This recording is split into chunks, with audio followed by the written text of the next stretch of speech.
The sun was rising over the coast of Baja California. The light was golden, the waves soft. Everything looked like a screensaver. And there I was, 5 years into my digital nomad journey, sitting in front of my laptop, completely drained. My inbox was exploding, my content calendar abandoned again, and that tight feeling in my chest, it has become a daily visitor. I couldn't even remember the last time I truly took a break. But how could I? When you're living in paradise, what right do you have to be tired? The guilt creeps in. You should be grateful. This is the dream life. You're working from the beach. What more could you want? But here's the truth no one talks about. When the money isn't what you hoped, the pressure is constant, and every vacation days still feel like work, it catches up to you. And today, I want to talk about that. The silent side of online business and travel. Burnout, guilt, and what to do when the dreams start to feel heavy. Let's get into it. We all know the image, the laptop on the beach, the espresso in Lisbon, the casual workday from a hammock in Bali, that curated digital nomad dream. But behind those filtered photos, it's a truth we rarely talk about. For me, burnout didn't arrive like a storm. It creeped quietly like a slow tide pulling me under. It started with little things, working more, producing less, opening my laptop before sunrise and closing it long after sunset. Yet, feeling like I got nothing done. Being in the most beautiful places on earth and only seeing them through my camera, planning caption instead of being present. Sleep felt indulgent, rest made me anxious, and my creativity, the thing that built my business, started to feel like a chore. I thought I was just overwhelmed, maybe tired. But the truth was, I was burnt out. And the worst part, I didn't feel like I had the right to be. I had the freedom, I had the view, I had the business, so why was I feeling so hollow? Here's what I've learned. Burnout doesn't care if you live in a villa or a van. It doesn't care about your follower count or passive income. And it especially doesn't care how grateful you're supposed to feel. In fact, the more perfect your life looks from the outside, the harder it is to admit when something inside feels wrong. I brushed it off. I called it a bad week or just needed to push a little harder. Hustle culture. But it wasn't just a moment, it was a message, and I nearly missed it. So if any of this sounds familiar, you're not lazy, you're not broken, you might just be burnt out, and it's okay to say that out loud. I had just arrived on the coast of Mexico after weeks of back-to-back travel. I was tired but excited. I had a full list of places to explore, things to film, reels to edit. I was ready to make the most of it. But the moment I sat down to open my laptop, my mind just stopped. Not from exhaustion exactly. It was deeper than that. Not because I was in physical pain, but because I had absolutely no energy or desire to do anything. And then the thoughts started to creep in. What am I doing here?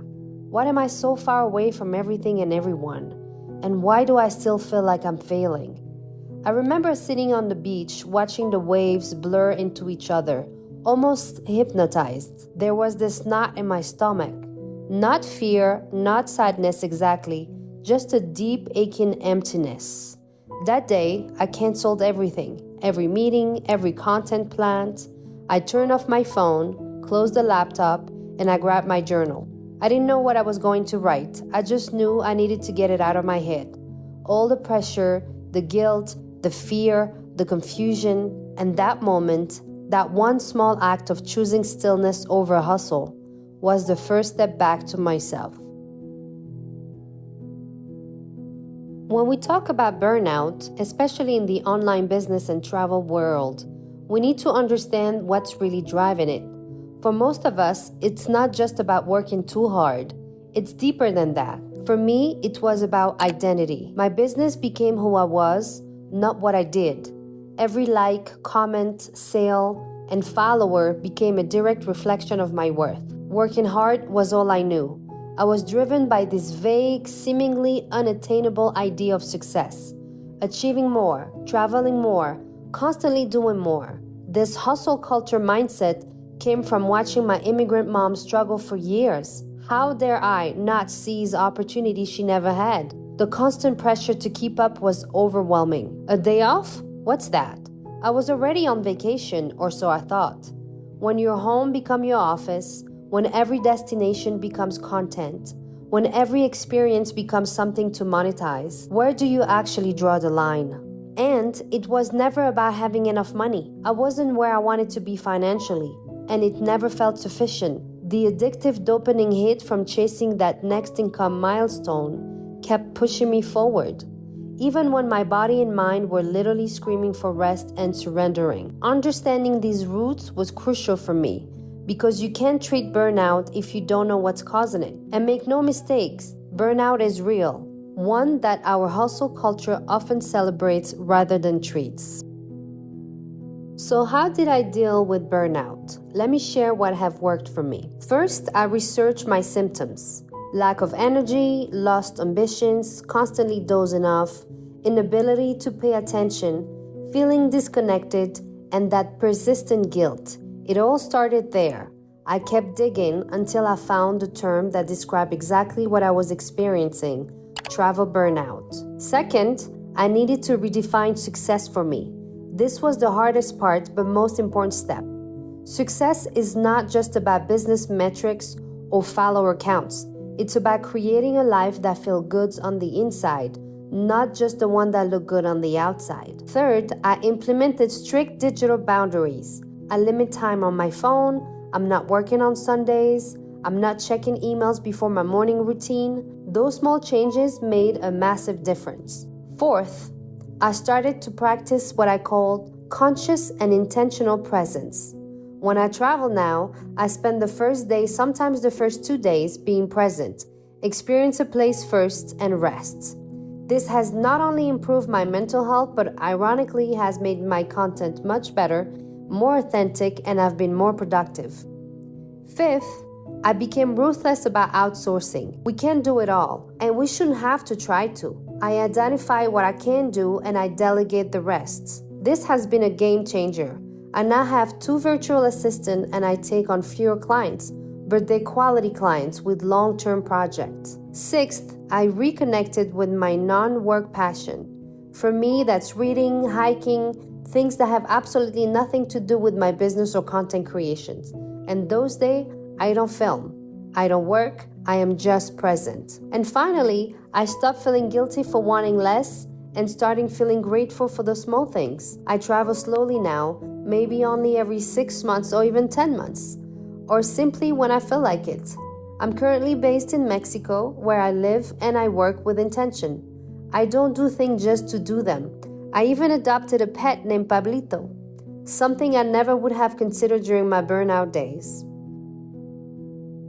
The journey out of burnout has forced me to re-examine my entire relationship with work and travel, to ask difficult questions.